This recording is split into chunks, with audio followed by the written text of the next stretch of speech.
Good morning, everybody. Happy Monday. Last day in August. Hard to believe that this summer is going by so quickly. It's been so beautiful. Hopefully everybody had a nice weekend. Just a few things today. Starting with the beautician services. As I talked about last week, we had to hire our own beautician for the health center because of New York State guidelines and so on. We had to make somebody our employee. So we've done that, and she's going through all of the different orientations and stuff that anybody who works within the health center has to go through. And so she's actually starting next Tuesday, which is the day after Labor Day. And so I'm sure that they'll be working with her and the residents to set up appointments for haircuts and colors and all that stuff. They have a spot for her. She'll be working with both the assisted living and the skilled nursing residents. So certainly that's a great thing for residents within the health center who unfortunately have been waiting a while now to get their hair done. It's August going into September. The nights are starting to cool off, even though the days have been great. As we've talked about, we're going to have the tents up for community use at least through the end of September, and maybe we'll push it as long as we can, but what that's going to mean is there's going to be some cool days and early evenings. So we actually have the heaters that we've ordered. They're going to be here tomorrow, here meeting in Williamsville. I think we're using the same type of heaters for all three tents. We're actually going to be testing them tomorrow just to make sure that they're going to heat appropriately, and we'll look at noise levels and things such as that. So they're propane-based kind of forced air, and we want to make sure that we're ready when we have to use them, because going into September could be any time.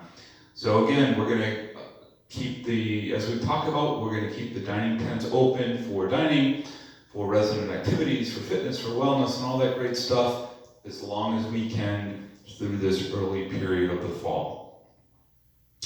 Want to announce that our 2-bed expansion of our Oxford skilled nursing facility is slated to be done, fully inspected by the state of New York by the 14th of September. So that's a project that's been going on all this year, and it's taken a little bit longer than we thought, mostly because it's hard sometimes even to get product now from a building perspective because of the COVID virus and what's going on with just producing things sometimes. So believe it or not, it's elongated that project more than we would like, but the positive thing is we are just about done. We're expanding our skilled nursing beds from 48 to 50 beds, which is a great thing. We will certainly use those, especially going into, knock on wood, the flu season, which, people do get the flu, and let's, here's what I'll say about the flu this year. Number one, we will be very shortly announcing flu vaccinations for all of our residents and staff members here on site. I know that we're getting the vaccine. Please, please, please, everyone, get the flu vaccine this year so we can do our best to take one of those two viruses off the table, right? Try to not eliminate, because it's not 100% foolproof, any vaccine, or I can't say that. Some vaccines are 98%, the polio vaccine, etc. But the flu vaccine is usually 50 to 60+%. So please get it this year. We're going to be announcing very soon when that vaccine will be available to the residents and staff members here at Canterbury Woods. Lynn Sapian, our employee and wellness nurse, will be distributing that vaccine.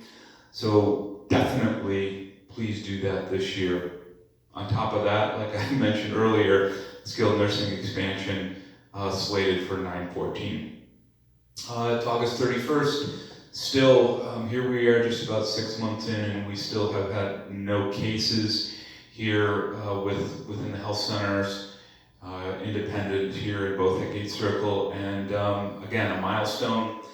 You may be hearing and reading out there that Erie County continues to be a trouble area in New York State. It continues to have the highest percentage of total test positive in the entire state. So that's something that we have to be conscious of, certainly as we continue to look at moving into the fall and winter. I know the state is kind of looking at that as well as to the whys, but that's the reality. I heard Kathy Hochul, our Lieutenant Governor, speaking on NPR this morning, acknowledging and addressing just that issue, that West New York continues to be an area of concern throughout the state in terms of their numbers. They're not terrible, but they are something that we all need to be conscious of.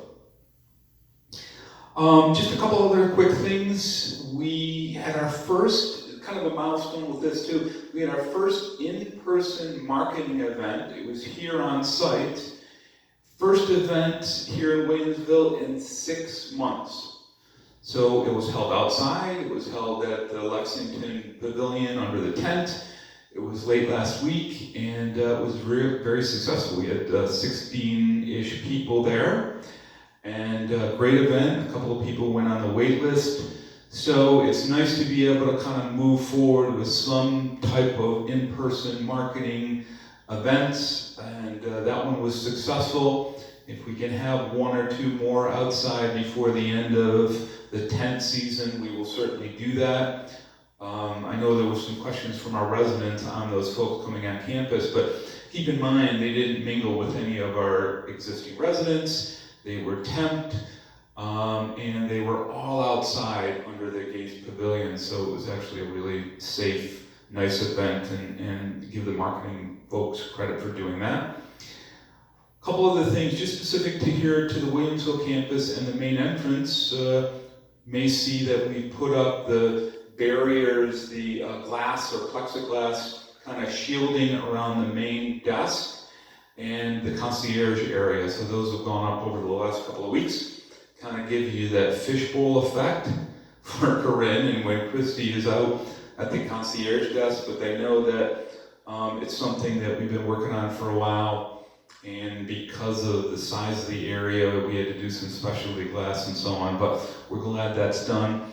We have no immediate plans to do it at Gate Circle. Doesn't mean that we won't. We'll evaluate it. That would be putting kind of a barrier at, a see-through barrier around the desk at Gate Circle.